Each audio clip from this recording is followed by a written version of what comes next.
development plan.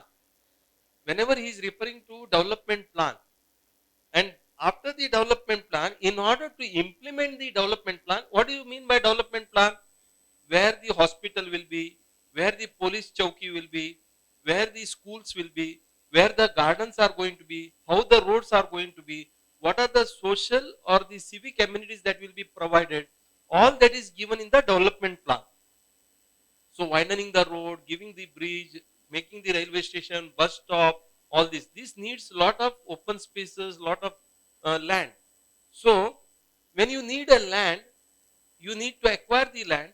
All that has to be done. How you will acquire the land, how you will do, how the incentives will be done. Let me tell you, 2034 is the new development plan, or rather new development plan, DP 2034, where Mumbai, they want to make it as a commercial city. Already it is a commercial city, but they want to make it more commercially viable. So therefore, how they can make it more commercially viable, how the more commercial spaces can be provided. Can you give me some reason how it can be given more spaces, commercial spaces? Allow more and more, encourage more and more offices to be set up here. Okay. How you will allow more and more offices? If in that case, the development control regulations, promotion regulation will say that we will give more FSI if you are constructing the offices, you are constructing the commercials, you are constructing the shopping mall. So that means if you want to have more and more commercial spaces, you need to give more and more FSI. That is how the rules are made, how the regulations are made. Are you getting my point? So this is how in the year 1966 there was a Maharashtra Regional Town Planning Act. Once in 20 years the development plan has to be prepared. In the year 1967, the first development plan for Mumbai was made. And the second development plan was made in the year 1991. So since development plan was made for the first time in the 1967, of course with the existing development, further development was planned. And therefore there was something called development. But after about 20 years, it was realized now many of the structures are getting dilapidated. They need to be redeveloped. What is redevelopment? Removing already what is developed and making further development on that. It is called redevelopment. So therefore, 1991 they gave a encouragement, facilitation for the redevelopment. How they did this? This they did by increasing the provision for further construction on the existing land by allowing a TDR. So that is how 1991 DP came. In the DP, in order to do the more and more development, they allowed, or redevelopment, they allowed the TDR. We have discussed what is TDR. Now after 20 years, that means actually it implemented in the year 1994. 1991 DP and DCR was implemented in the 1994. So that means 20 years means it comes to how much? 2014. Now because 2014 they could have called as a development plan 2014, but they said no, when the development plan is going to end, development plan is for future, so they said 2014 to another 20, so they call it as 2034.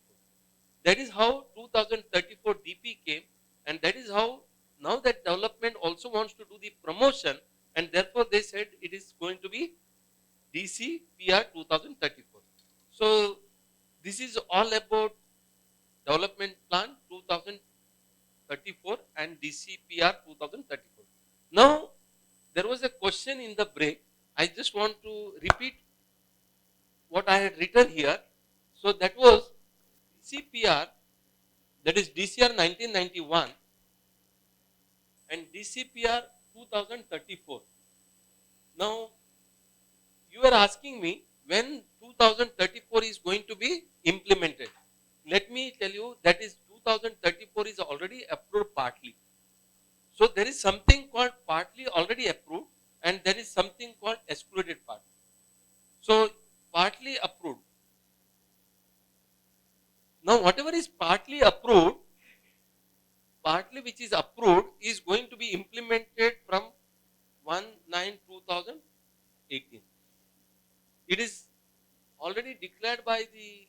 municipal commissioner that whatever the DCPR and whatever the DP which has been partly approved, it is already partly approved, that will be implemented from 1st September 2018. And there is something called excluded part. Why excluded part? See, what has happened is municipal corporation has approved certain things. Thereafter, it was given to the state government for approval. When the state government it was given for the approval, whatever was approved by the municipal corporation, some amendments were done by the state government. So whatever the state government has given the amendment, that was not available for the public opinion. So whatever is the amendment suggested by the state government, that has become a excluded part. That has become a excluded part because that is now available for suggestion objection. I think already suggestion objections are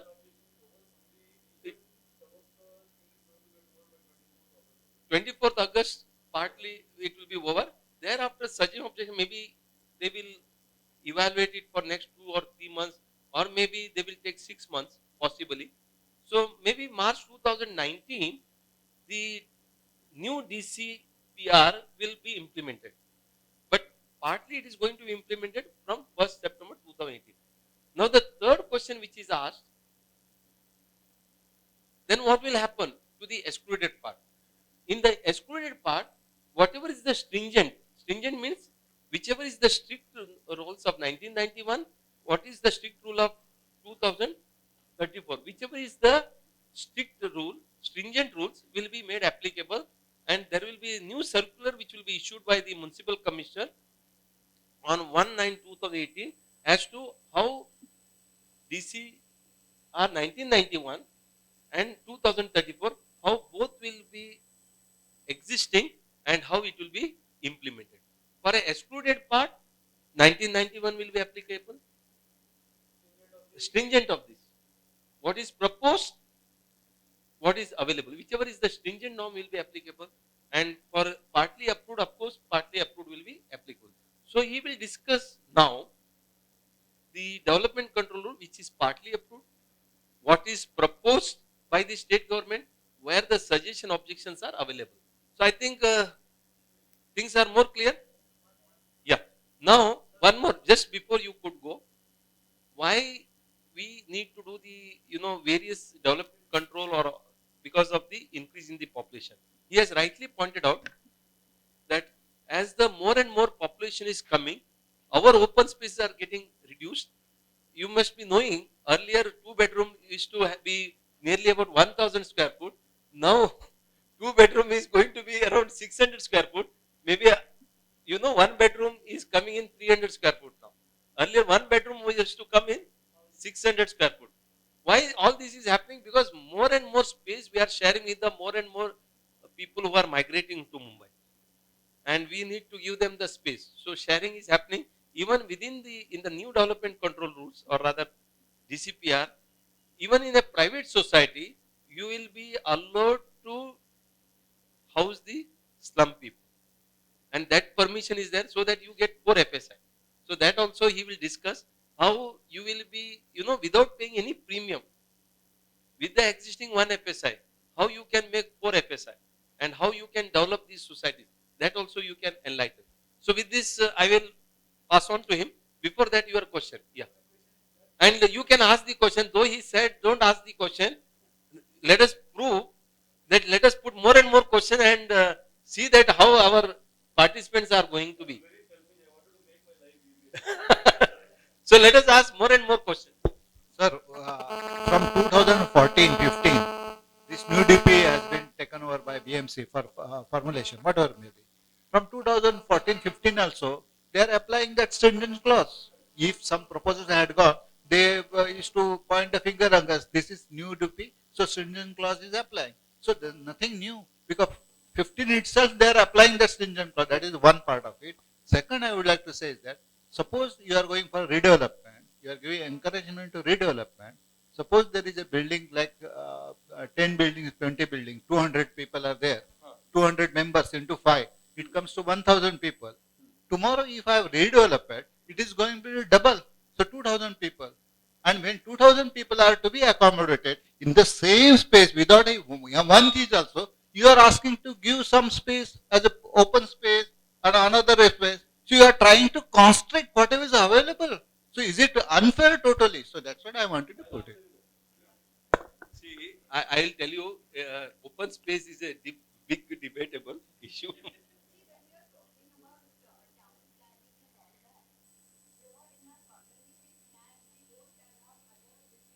Come, correct.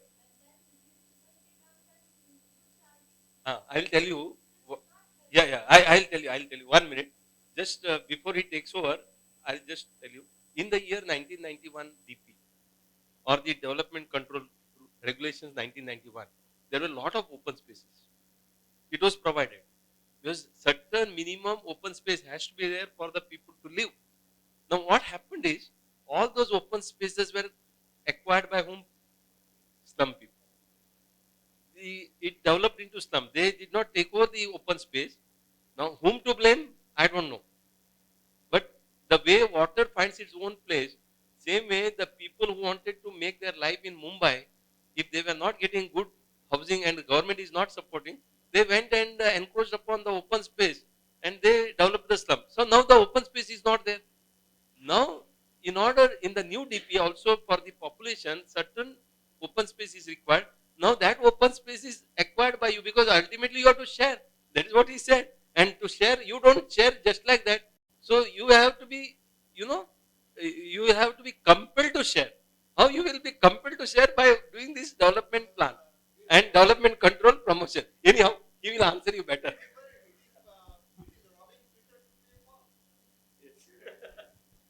Sir, you have also robbed somebody and come in this world. I can prove it, mind you. I can prove it here and here itself now. I'll not do that. I'll tell you, I'll answer your question, sir. His question was that 200 people, sorry, 200 people and one family having 5 people, so there were 1,000 people. After redevelopment, it became 2,000, and still they are asking open spaces because the number of people have increased. Mind you, sir, the open spaces that are asked in redevelopment are lesser than the open spaces that are asked for a normal development of a vacant plot. Why? Because they also realize that the density of population is going to increase in that redevelopment. So probably you will require more of the area for construction. So that is why they'll ask you lesser open spaces. Go through the DCR, you will come to know under the redevelopment, the open spaces required for buildings are reduced from the open spaces that are required for a normal vacant plot development. Understand one thing. This is what is called sharing, sir. It is nobody's fault, sir. मैं आपको बताता हूँ sir, एक example बताऊंगा. मेरे आंखों में आंसू आ गए थे. I used to work in BMC, I told you, sir. We had gone for a demolition of the structures. I was working in Chembur and West Ward. We had gone to Collector's Colony ka area. If anybody knows about Collector's Colony. In that area, there were a lot of slums, There were complaints from the people that they have encroached upon the property. We went and demolished those structures. One of the slum dwellers, एक young लड़का 18-19 बरस का, उधर बैठा था, ये सब नाटक देख रहा था वो. और जब डिमोलिशन सब पूरा हो गया ना हम लोग का, पुलिस प्रोटेक्शन लेके हम लोग डिमोलिश करते थे. और डिमोलिशन पूरा होने के बाद हम लोग को लेबर लोगों को खुश रखना पड़ता, क्योंकि उन्होंने मेहनत की रहती है तोड़ने का. तो उनको वड़ा पाव खिलाने का, चाय पिलाने का. वड़ा पाव चाय सब खा रहे थे, पी रहे थे, उधर ही बैठे थे. जब पूरा हो गया, तब जाने की तैयारी थी, तब उस लड़के ने क्या बोला होगा, वो मेरे को देख के बोल रहा है, क्योंकि वहां पे ना अनफॉर्चुनेटली उस टाइम पे I was leading the team for demolition. क्या बोला उसने, सर क्या मिला आपको डिमोलिश करके. मैं बोला व्हाट डू यू मीन भाई, आप लोगों ने किसी और की जगह को एंक्रोच किया है, हमने डिमोलिश किया. सर पृथ्वी पर आदमी आया है तो पृथ्वी पर ही रहेगा ना, मंगल ग्रह पे जाके रहेगा क्या. Those were his words. आप लोगों को बताऊं, ये जो नोशन है ना, मेरी लैंड, मेरी जगह, मेरा घर, is all fake. It's all, I am sorry to use that, bullshit. Tell me why.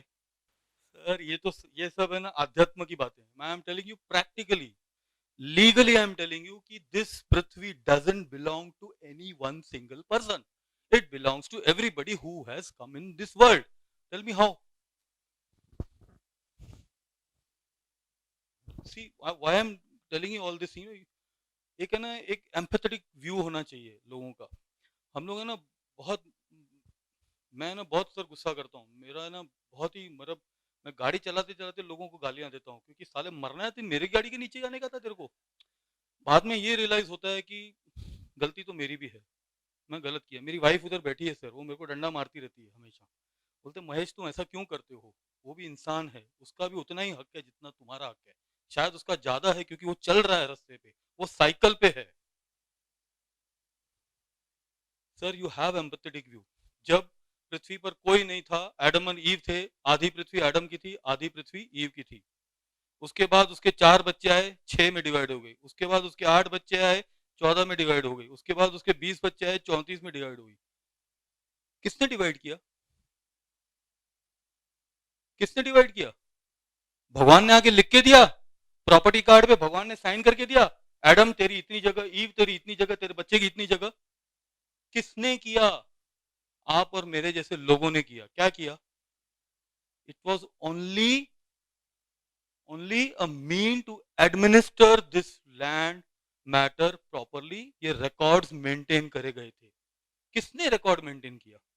आपको मालूम है एक मोड़ी लिपि थी शिवाजी के टाइम पे, तभी तक के भी रिकॉर्ड देखे हैं कि उस टाइम पे भी लिखा हुआ किसी की ये लैंड इसको दी गई है, ये लैंड इसको दी गई है। पुरानी पिक्चरें देखी थी आपने कभी? देखी होंगी आप लोगों ने। जहां पना जहां तक आपकी नजरें जा रही है वहां तक हमारी सल्तनत है। अबे साले बाप की है तेरी सल्तनत, जहां तक तेरी नजरें जा रही तेरी सल्तनत। क्यों? Survival of the fittest. लड़ते थे, झगड़ते थे, ग्रैब करते थे land. Where am I leading to? और ये सब क्यों बोल रहा हूं मैं आपको? कहां पे लीड कर रहे हैं हम लोग? उस टाइम पे रिकॉर्ड्स थे क्या? जहां पना जहां तक आपकी नजर जा रही सल्तनत हमारी है, क्योंकि उसने वहां तक वॉर लेके जीत गया। क्या किया उसने वॉर लेके? फिजिकली लैंड को ऑक्यूपाई किया। Physical possessory rights are the supreme rights. ये रिकॉर्ड्स तो आप जैसे मेरे से लोगों ने मेंटेन किया फॉर एडमिनिस्ट्रिंग दैट लैंड। आपको मालूम है फर्स्ट टाइम जब प्रॉपर्टी कार्ड्स बने थे, या जो ये जो प्रॉपर्टी, ये सॉरी सीटीएस प्लान, या फर्स्ट टाइम जो ये बने थे सर्वे शीट्स, कैसे बने थे? कैसे बने थे? Because of possession. क्या किया था जब डिसाइड किया था कि सीटीएस प्लान बनाने, तो सर्वे हुआ था 1961, 62, 63, 64 तक सर्वे चला था। उन्होंने क्या सर्वे किया था कि गांव गांव जाके लोगों को मैं देखा गया कि लैंड किसकी किसकी क्या क्या लैंड है। पर्सनली जाके पूछा गया, ये सोम्या गोम्या बाबा तेरी लैंड कहाँ तक है? ये मेरी लैंड है। बाजू के चंदन वंदन को पूछा, भाई ये सही कह रहा है? हाँ सही कह रहा है। बाजू के सोम्या गोम्या को पूछा, हाँ ये सही कह रहा है। बाजू के बुद्धिया डोम्या को पूछा, हाँ ये सही कह रहा है। ठीक है, 5 जनों का नाम लिया, हाँ ये उसकी पोजीशन में, तो उसकी पोजीशन की ड्राइंग बना दी, रख दिया अपने रिकॉर्ड में कि सोम्या गोम्या की लैंड है, ये चंदन वंदन की लैंड है, ये उसकी लैंड। कहाँ से आया ये सब? आप जैसे मेरे जैसे लोगों ने बोला कि ये वहां पे बसा हुआ है, इसकी वो लैंड है। क्यों? क्योंकि उसके पहले रिकॉर्ड ही नहीं थे। कहीं ना कहीं तो शुरुआत होनी है ना, समझ रहे हो आप? कहीं ना कहीं तो शुरुआत, जब पहली चीज जब शुरुआत होती है ना, वो होती है प्रिजम्पशन से। हमने प्रिज्यूम किया कि ये वहां पे बसा हुआ है, हमने प्रिज्यूम किया कि चंदन वंदन ने सही कहा है, हमने प्रिज्यूम किया कि सोम्या गोमा ने सही किया है, हमने प्रिज्यूम किया कि बुद्धा बुद्धा ने सही कहा है कि वो सोम्या गोमा वहीं पे रहा हुआ है। ये प्रिज्यूम किया। जब रिकॉर्ड्स नहीं होते हैं, it starts somewhere, it starts with presumption with circumstantial evidences. ऐसा होता है सर। भगवान ने आके लिख के नहीं दिया कि वो लैंड उसकी है। तो स्लम ड्वेलर्स आज जो बसे हुए हैं इस पृथ्वी पर या इस सिटी पर, are they not the supreme right owners of the land because they are possessing the land? आपकी लैंड के ऊपर स्लम ड्वेलर्स है, क्यों नहीं निकाला आपने? क्यों नहीं खदेड़ा आपने उनको जाके? नहीं खदेड़ा। आप बोलोगे हमारा नहीं है, हमारे पास मीन्स नहीं है। आपने कंप्लेंट करी बीएमसी को, किया, बीएमसी ने किया नहीं किया, गलती उसकी, श्योर उसकी गलती, क्योंकि आपने कंप्लेंट, अगर आपने कंप्लेंट ही नहीं की सबसे बड़ी गलती आपकी। आपने क्यों नहीं निकाला उसको?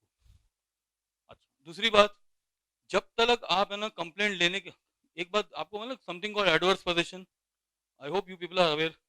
What is adverse possession? Can anyone tell me? हाँ, एडवर्स पोजीशन मतलब मेरा हक नहीं है, फिर भी मैं किसी लैंड के ऊपर बसा हुआ हूं और किसी ने मुझे वहां से निकाल नहीं सका है। प्राइवेट लैंड अगर 12 बरस से ज्यादा मैं बसा हुआ रहूंगा ना, तो I become the right of the government land. अगर मैंने उसके ऊपर बसा हुआ 30 बरस से ज्यादा बैठ गया ना मैं उधर, तो I become the owner of the land. These are called possessive rights. Why? Because the ownership का नोशन ही स्टार्ट पोजेशन से हुआ। कहां से पैदावार कहां से हुई ओनरशिप की? पोजेशन से। तो इसके लिए possessive rights are supreme.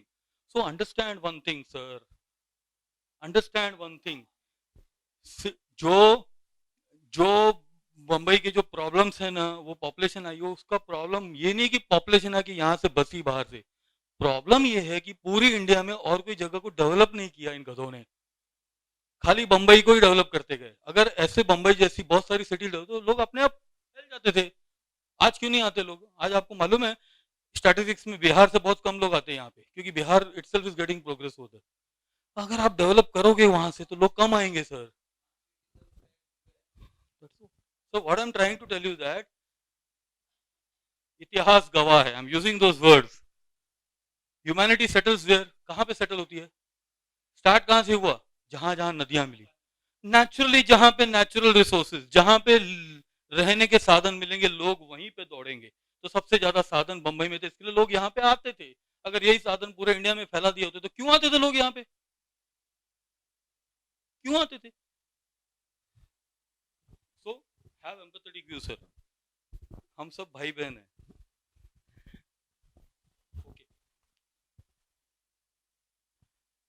Now, going to the topic of redevelopment, as very rightly said, redevelopment एक major reason है constraint of space. Constraint of space पैदा ही होता है जब population बढ़ती है।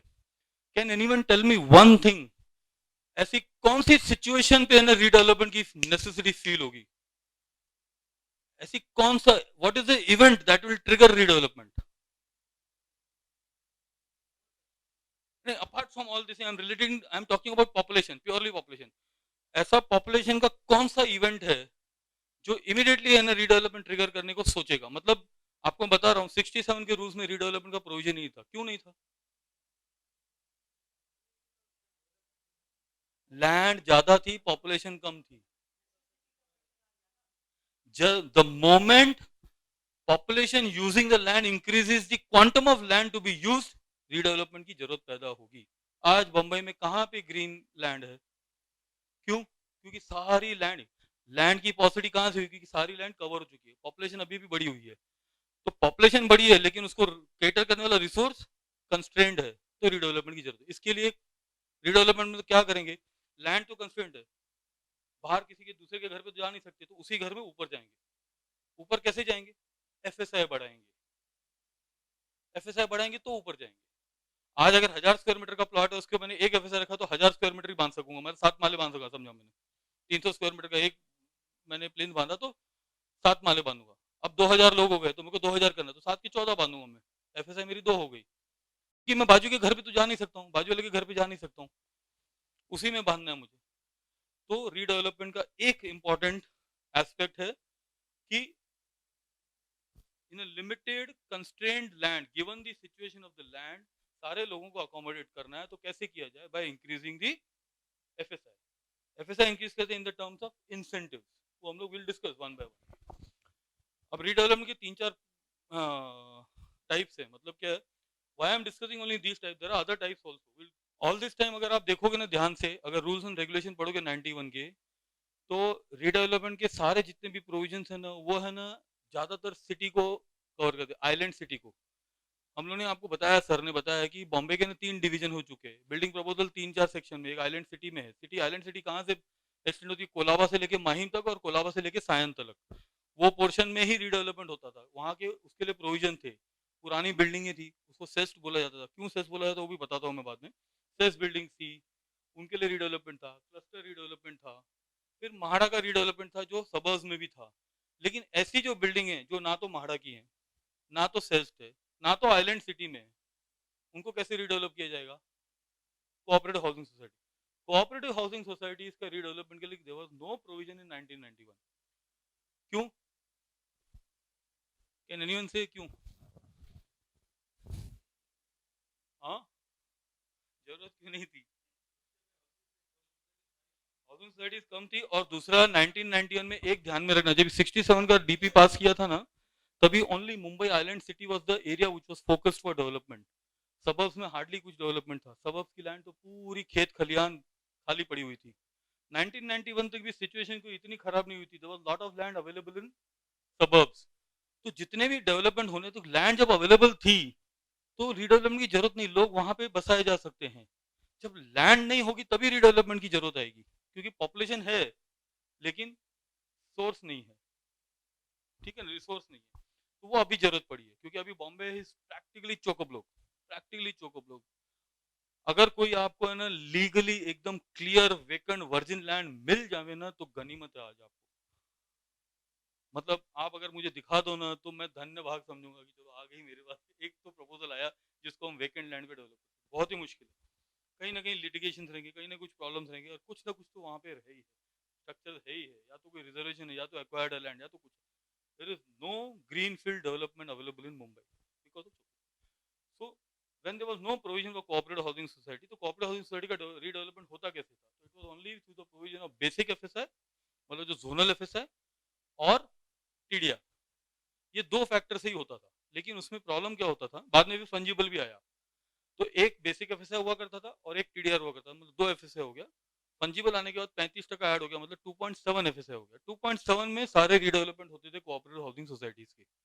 वो 2.7 में कुछ चीजें परवड़ती थी, कुछ चीज नहीं परवड़ती थी, कहीं पे रेट्स अच्छे थे तो हो जाता था, कहीं पे रेट्स अच्छे नहीं थे तो नहीं होता था। लकीली अभी 2034 में कुछ नए प्रोविजन है, एक्चुअली 2034 के पहले ही आ गया ये प्रोविजन, वो अभी 2034 में इंकॉर्पोरेट कर रहे हैं। 2034 के पहले ही है ना, ये सारे प्रोविजन सजेशन ऑब्जेक्शन में आ चुके थे कि जो कोऑपरेटिव हाउसिंग सोसाइटीज हैं, जो सेस्ट नहीं है, आइलैंड सिटी में नहीं है, उनका भी रीडेवलपमेंट के लिए there will be certain incentive FSI apart from zonal FSI, apart from TDR, you will have incentive FSI. तो अभी क्या हो गया, they are, what are they doing, they are promoting development, that is the development control and promotion regulation, ठीक है, they are promoting redevelopment. So there are certain provisions. We are going to see each and every provision one by one. So these are the types of development that can happen. Cooperative housing society on a private land, cooperative housing society on a leased land. This could be a private lease or could be a tenanted property, or could be a collector or a BMC or a government leased land. Okay, these are three types of cooperative housing societies that can be existing in Mumbai. There is no separate incentive that we have discussed just now. Whereas in the city area there were provisions for redevelopment under the regulations that were providing 39, 37. Now what are these 39 and 37? I'll tell you. These are regulation numbers. 33 stands for regulation and 9 stands for sub-regulation 9 under that 33. 33 stands for regulation and 7 stands for sub-regulation under that 33. These are the sections of DCR, Development Control Regulations. इसमें क्या था sir, 33(9) में क्या था, cluster redevelopment था। Cluster redevelopment के पहले आप understand 37 cessed property. What I'll tell you, what is that cest? First of all, tell me what do you understand by cest property? ये word cest क्या है? Cest क्या है? What is cest? Tax. Collecting repair cess. Yes sir. BMT collecting repair cess. Cess is tax. All those buildings for which BMC was collecting cess, what cess? Repair cess. Mind you, repair cess. खाली repair cess है ना, उसी building को सेस्ट property बोला जाता है। बाकी के प्रॉपर्टी में प्रॉपर्टी टैक्स तो बढ़ते ही है, तो भी सेस्ट प्रॉपर्टी होनी चाहिए। No, we are talking about repair cess. I tell you what is the repair cess. तो जो भी प्रॉपर्टीज थे cities, it was only related to island city, mind you. Why, I tell you that also letter.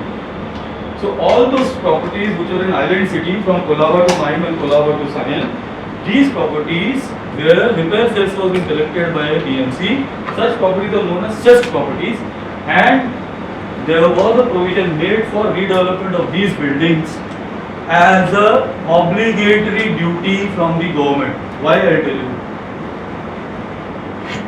पुराने जमाने में आपने सुना है ना कि अभी भी लोगों का, अभी बहुत टाइम पे आपने सुना होगा, महाराष्ट्र रेंट कंट्रोल एक्ट आ गया था, रेंट कंट्रोल कर दिया था, तो ओनर्स के लिए कोई इंसेंटिव ही नहीं था रिपेयर करने के लिए। फ्रीज हो गए थे रेंट, बाबा आजम के जमाने के रेंट, 1 पैसा 2 पैसा 1 रुपया 25 पैसा 40 पैसा ऐसे रेंट, 1.25 रुपया 1.5 रुपया रेंट।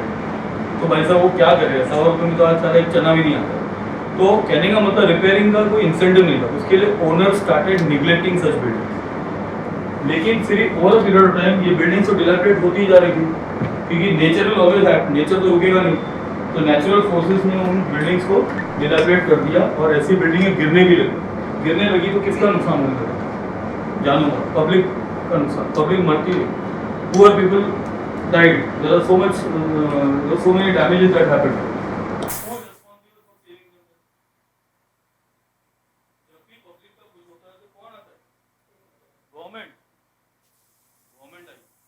गवर्नमेंट को लगा क्योंकि उनकी ही करामात थी रेंट कंट्रोल एक्ट, उन्होंने ही ये लाया था। Now they can not blame the owners की टू रिपेयर करो, क्योंकि उन्होंने रेंट फ्रीज कर दिया। That was again vote politics, क्योंकि टेनेंट्स को खुश करने का था, रेंट फ्रीज कर दिया तो उनके वोट्स मिले उनको, दे केम इन पावर। अब वो back, they could not have gone back.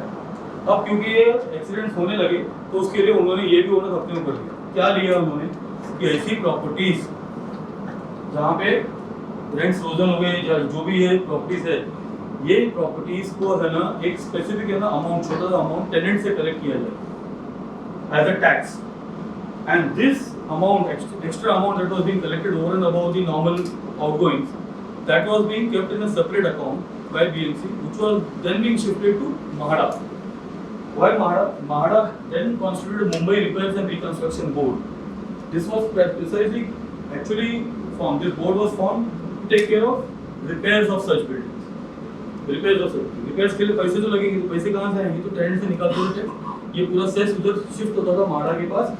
MAHADA के पास विच रिकॉर्ड शिफ्ट होता था कि ये टेनेंट ने इतना दिया, ये टेनेंट ने इतना दिया, ये टेनेंट ने इतना दिया। इसके लिए MAHADA के पास पूरे टेनेंट्स के रिकॉर्ड्स भी हैं, हर एक बिल्डिंग का। टोटल देयर आर 19,020, तो आई डोंट नो अभी कितना बिल्डिंग है, उतने सब बिल्डिंग है जिनका सारे रिकॉर्ड MAHADA के पास। हर एक टेनेंट का नाम, कौन से रूम में रहता है, कौन सी बिल्डिंग में रहता है, कितना उसने सेस दिया, क्या। And whenever any building goes for repair, MAHADA used to allow them to repair by giving the money that was deposited in MAHADA for repairs, and if there is any shortfall, they used to pitch in separately. That's all. So this was called repairs. ऐसी building को repair cess collect कर लिया।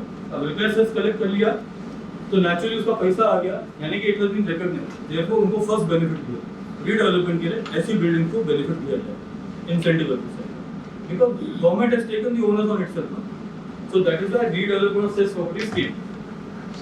अब क्या हो गया था, जब आप देखोगे ना, when you move around in Mumbai island city में, आपको वहाँ में छोटी छोटी गलियाँ, छोटी छोटी बिल्डिंग, 3 माले की बिल्डिंग, 4 माले की बिल्डिंग, प्लॉट के बाउंड्री तक बिल्डिंग, एक एक बिल्डिंग 5-5 एफएस है, क्योंकि ग्राउंड प्लस 4 की बिल्डिंग है और जियो ओपन स्पेस है, तो एफएस कितना हो गया 5, क्योंकि प्लॉट एरिया 5 बार ऊपर मान लिया, ग्राउंड फ्लोर और 4 फ्लोर ऊपर, तो ऐसे 5-5 एफएस है कंस्ट्रक्टेड बिल्डिंग। ये सब रीडेवलपमेंट है। क्यों? क्योंकि रेगुलेशन में प्रोविजन था कि कोई भी बिल्डिंग अगर सेस कैटेगरी की बिल्डिंग है, उसको अगर रीडेवलप करना हो तो कर सकते हैं, वहाँ पे सर्टेन कंडीशंस, वो कंडीशन में बता दूं। तो ये क्या होने लगा, सिंगल छोटी छोटी बिल्डिंगें भी डेवलप होने लगी और लोगों को सिंगल छोटी छोटी बिल्डिंगें डेवलप करने को ईजी पड़ता था। क्यों? क्योंकि कम लोगों से डील करना पड़ता था। अगर ज्यादा होंगे तो ज्यादा लोग, मगजमारी उतनी, तो क्या होता था, छोटी छोटी बिल्डिंगें जल्दी रीडेवलप होने लगी। इसका प्रॉब्लम क्या हुआ, परिणाम क्या हुआ कि छोटे छोटे बाइलर में छोटी छोटी बड़ी बिल्डिंग आने लगी, क्योंकि रीडेवलप को एक्स्ट्रा एफएसए मिला। जो पहले बिल्डिंग 4 माले की थी, वहाँ 17 माले की बिल्डिंग खड़ी हो गई, 18 माले की बिल्डिंग खड़ी हुई, 10-10 फुट की ओपन स्पेस पे 40-40 माले की बिल्डिंग है। यहाँ तक कि लोग है ना एक दूसरे को खाना खिड़कियों से इधर उधर देते रहते हैं साउथ बॉम्बे में।